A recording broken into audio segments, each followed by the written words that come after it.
Chris was asked me to talk a little bit about, I think, about music and astronomy, and I thought the simplest way to do that was just to tell my little story of the last couple years, with the events kind of developing over the astronomer in residence program, which I was a part of last fall.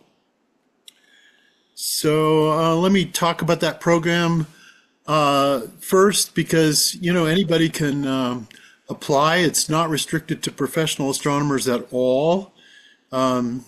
This picture is an image of me playing at Cape Royal. We hauled a small piano out there half a mile to the edge of the canyon in the North Rim for a moon set. It was really something. Anyway, the astronomer in residence program is something that is the proposals for it are accepted annually, and the tasks are usually split between outreach and some residency experience. It was developed on the heels of their long-standing artist in residency program, and I'll just move to this slide. So the artist in residence program is decades old, and it's really more of a standard residency. Artists go, and they may do a little bit of outreach, but mostly they're working on an artistic effort while they're there. Whereas the astronomers have done, I think, more outreach proportionately.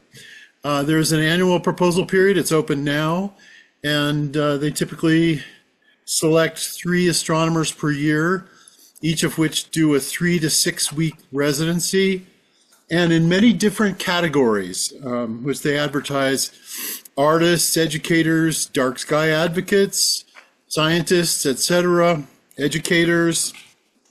When you're on the South Rim, you stay in the apartment that's over camps on the South Rim, and that's where the artists in residence stay as well.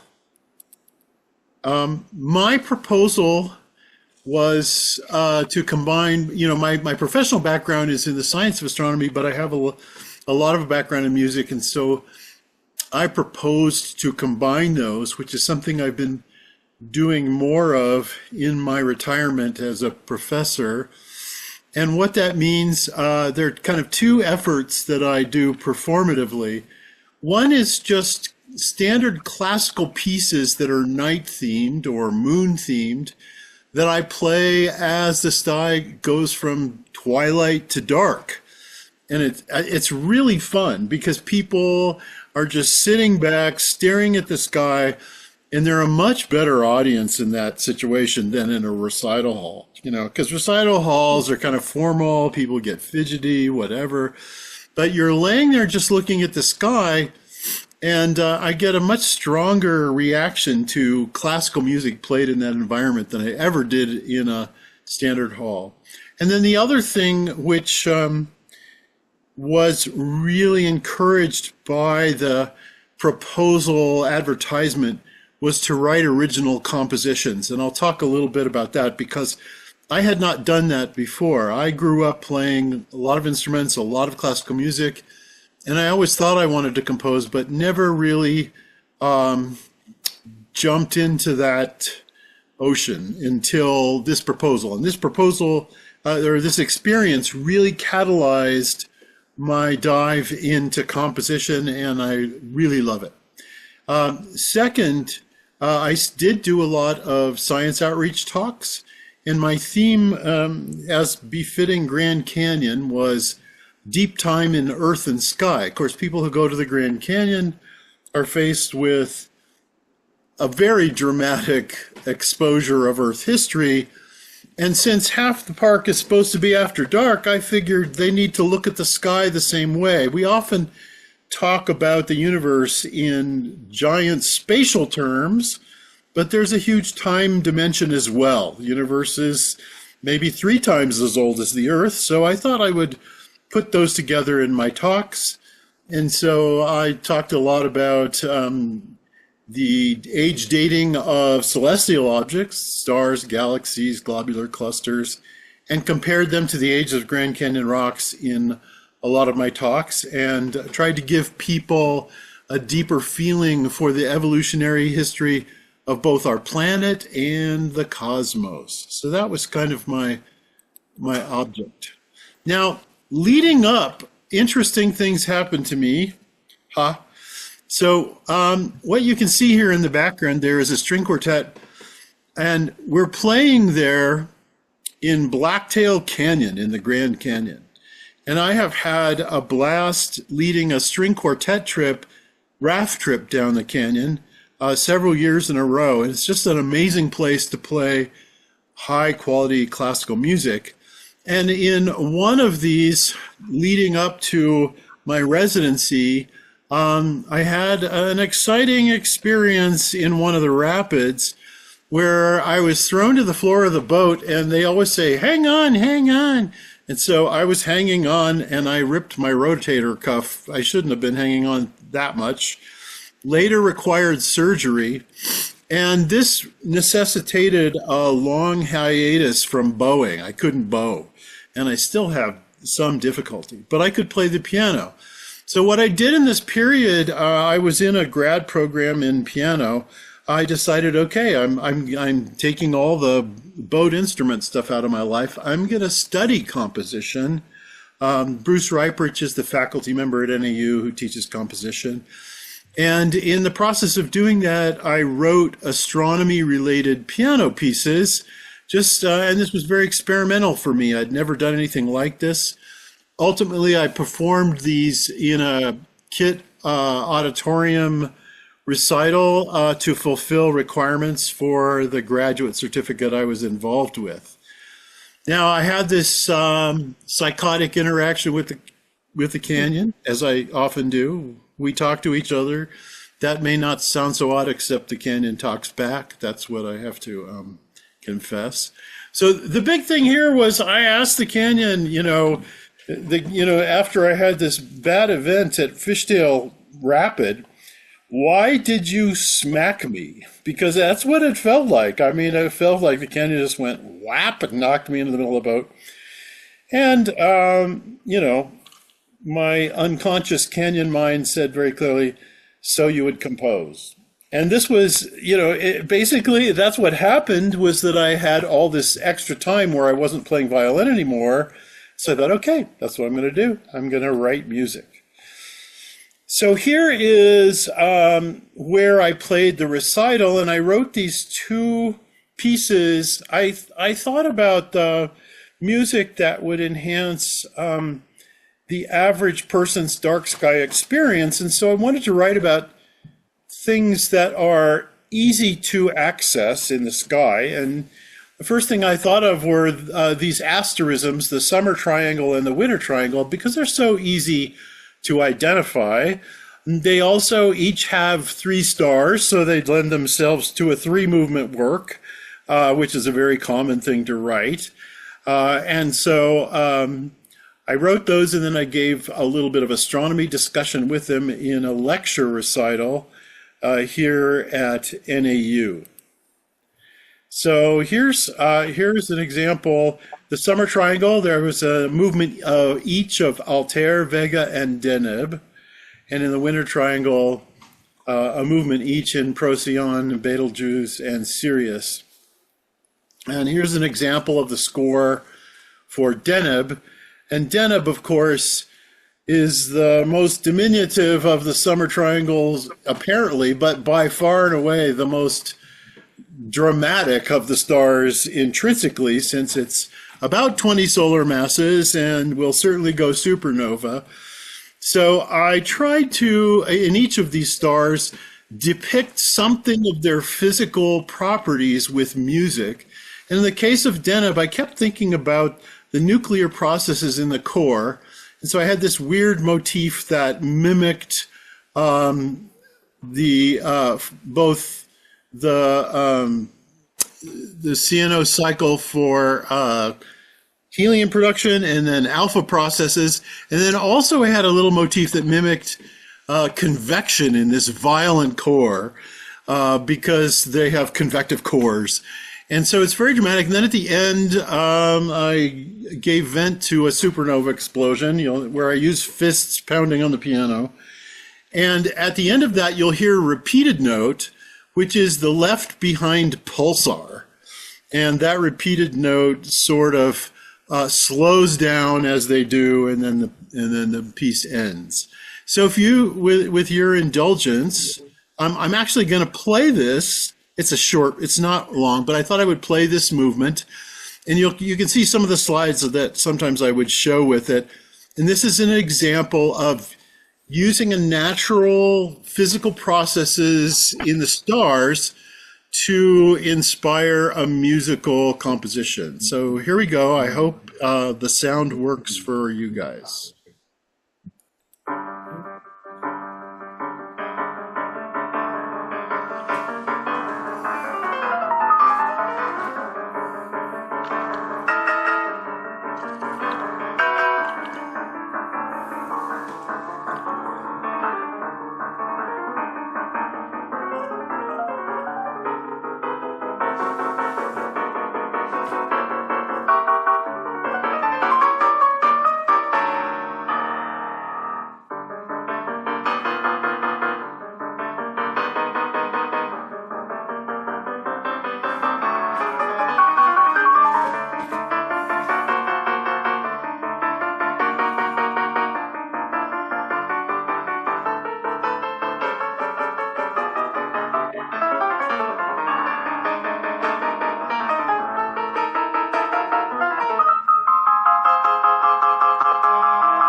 Oops. So, there. Okay. So I played all 6 of the triangle pieces on my residency in the Shrine of the Ages Auditorium, and did a lot of talking about each of the stars. So it was kind of a way to educate about stellar astrophysics, but get people to have more of a feeling about it than just kind of objective facts. And I think it worked. I mean, I had enormous responses from people after that concert. So since the residency, the piano astronomy relation stuff has continued to expand. I did the residency concert. I played that Deneb piece at Coconino Center for the Arts for their dedication of a new piano. And I'm also playing both triangles in a couple weeks at Grand Canyon Music Festival on September 5th. Now, the other category of musical things that I did was to play standard classical music, not original compositions, but night-themed pieces for about an hour, kind of while starting. Usually I would start sort of in nautical twilight and play all up until astronomical twilight was over. And so in that period where in star parties, people are kind of standing around waiting for it to get real dark and they don't know what to do with themselves. But this was a great thing because people would, the music would help them, I think, pay greater attention to just watching the sky unfold. And I had a wonderful success with those, measured by the response of people. The response of people was overwhelming to me. I mean, I believed in what I was doing, but the response was far greater than I would have imagined.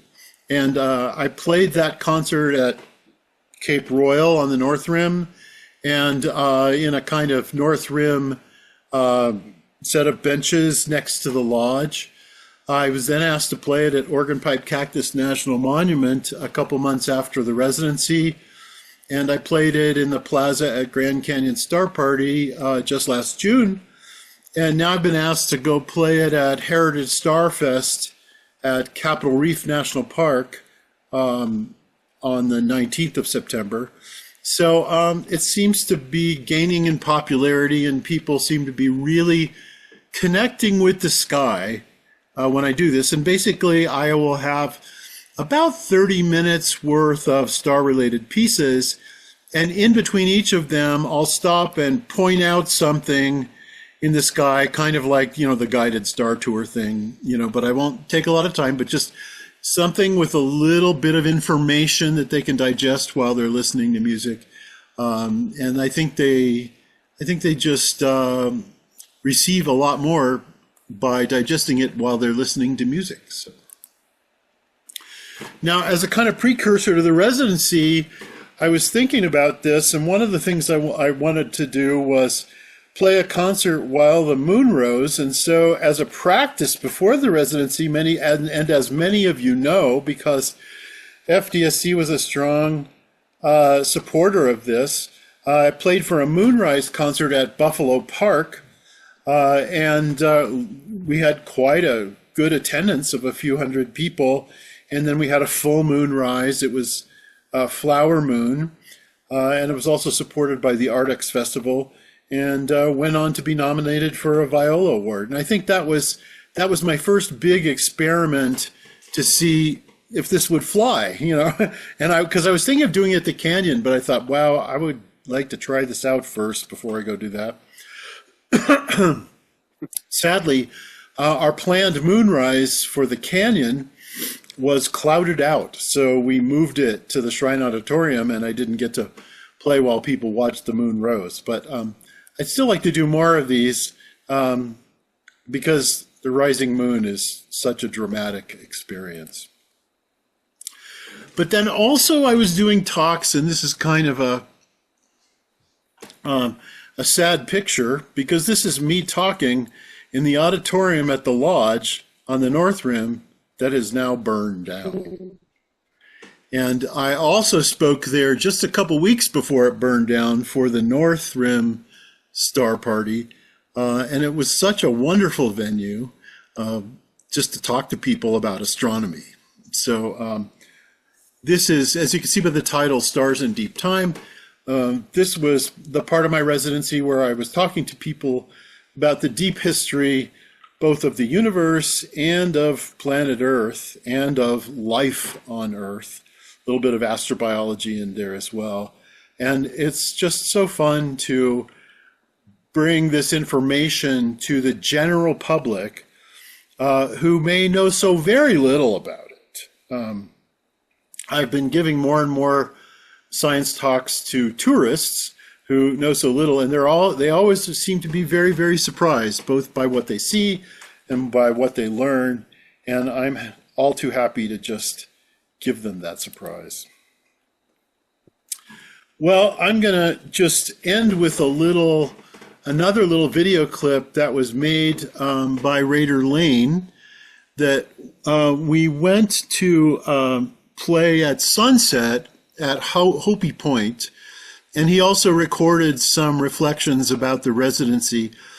And I think this little 2-minute thing really encapsulates the philosophy and the inspiration for the residency itself. So if you don't mind, I'm just going to go ahead and play it for you.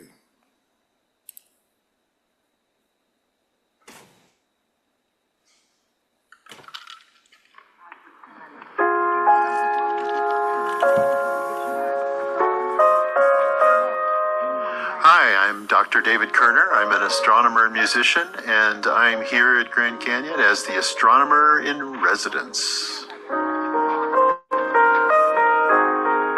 Psychologists tell us that awe is a very favorable experience for us to have. And in their examples, they often bring up standing on the edge of the Grand Canyon, sitting underneath a dark sky full of stars, or hearing a great piece of music.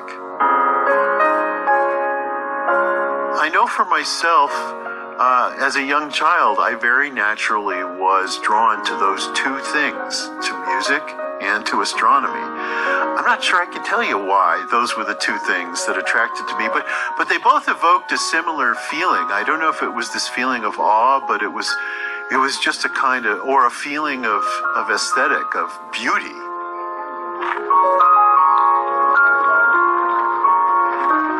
To bring music into the natural environment in my residency, I will be playing piano concerts at the edge of the canyon and at times when the moon is rising and when the moon is setting.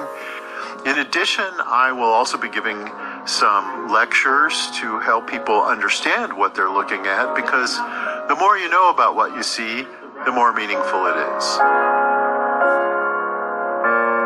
I think the reason to protect night skies is kind of like the same reason to have national parks. And I harken back to Stegner's phrase that was America's best idea. And I'm one of those people who firmly believes that. And I think another best idea would be to protect our night skies, because the box we put ourselves in when we don't see the universe at large or the planet at large is confining and limiting. And we're not going to be who we can be if we don't see the big universe that we belong to.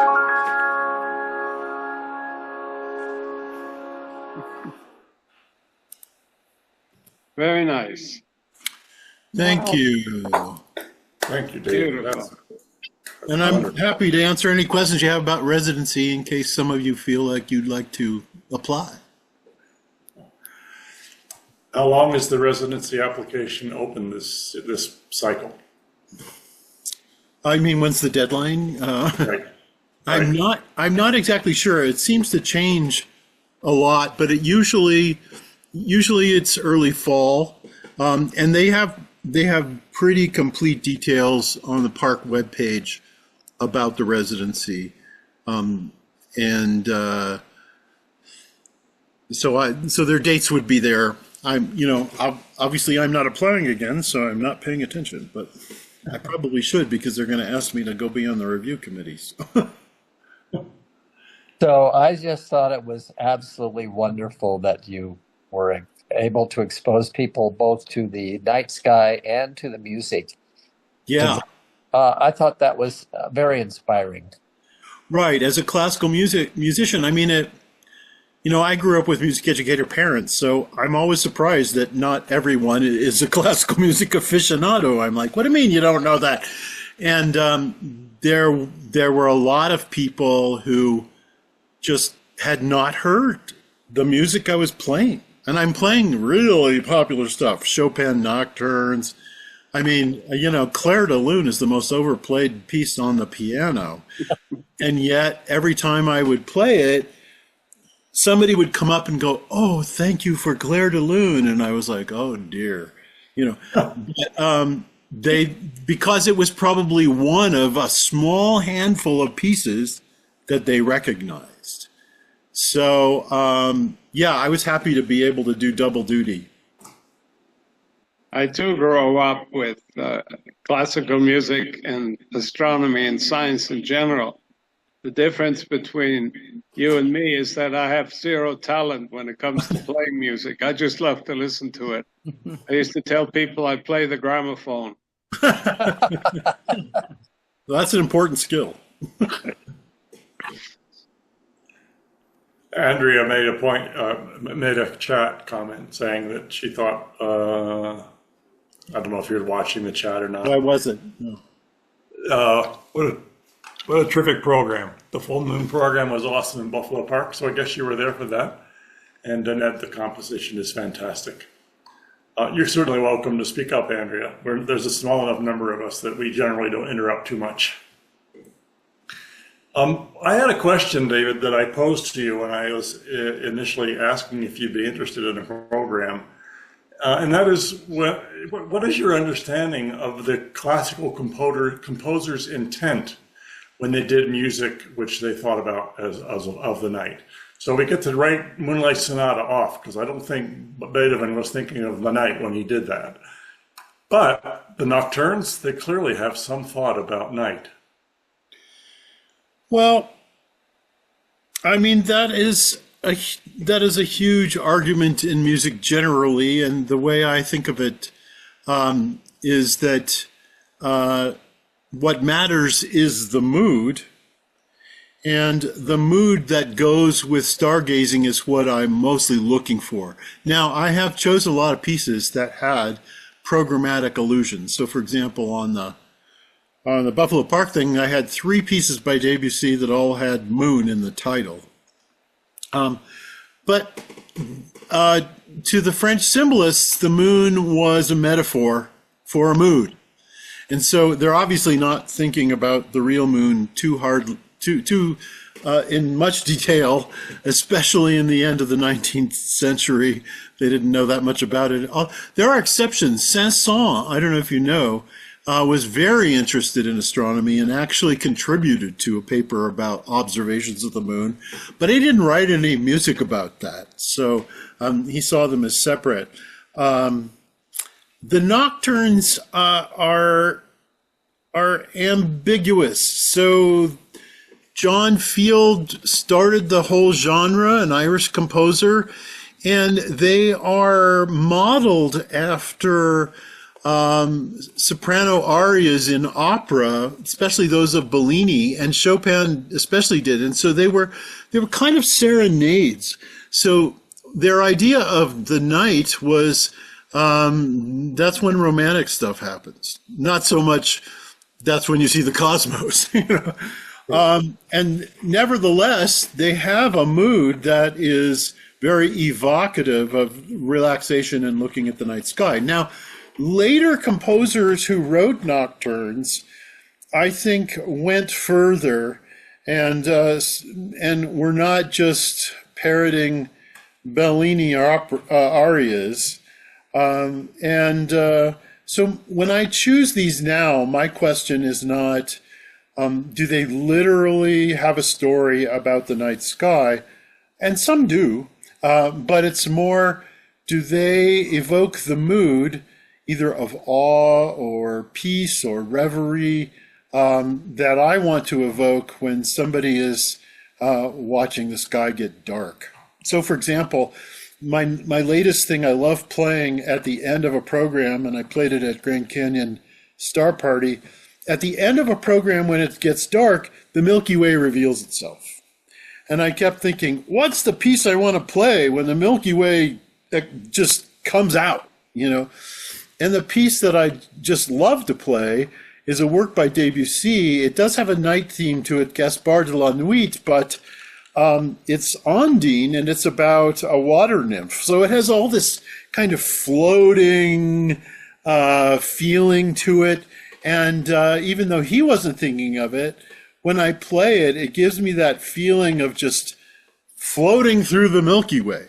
And I think it's a great piece for that. So, and then to make it, to go one step further, you know, as I was trying to choose known classical pieces for the night sky, I kept wishing there was a piece that evoked one thing or another, and that's where I came up against the need to write my own.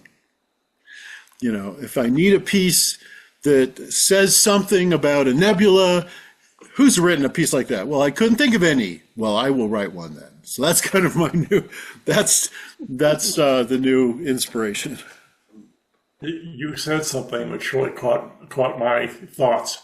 You said someone came up to you after you played Clair de Lune, which you said is one of the most overplayed pieces of music in the world. And they said to you, thank you for Clair de Lune, almost as if between the lines, that was the first time they'd heard it. Maybe it really was, but I would say that the mood that you create by the setting that you're creating, the awareness of the sky, the scientific dimensions of it, sitting on the edge of Grand Canyon, people really may well have heard it, really heard it for the first time. And they will remember that event, even though they may have heard it 100 times before, and it all went in one ear and out the other. Yeah, and they don't usually listen to it while they're looking at the sky, I'll say that much. And that gives it a different experience. And of course, I can lead them with brief comments before I play that by pointing their attention. If the moon is up, that's in particular, what I like to do is point out some things about the moon, have them watch it, and then play that piece. And they do respond. But I had a lot of people who also came up who had nostalgic experiences of that piece. I think I've had two different people who said, my mother loved that piece and used to play it all the time. And when you started it, I just fell to tears. And usually it was a mother who had passed away. It's out there. We used to listen to a kind of new agey Sirius XM radio thing in the morning to try and wake up. And there was a month where they played Clair de Lune every day. Every day. It would come on and I would just groan. But so it's possibly the most popular piano piece.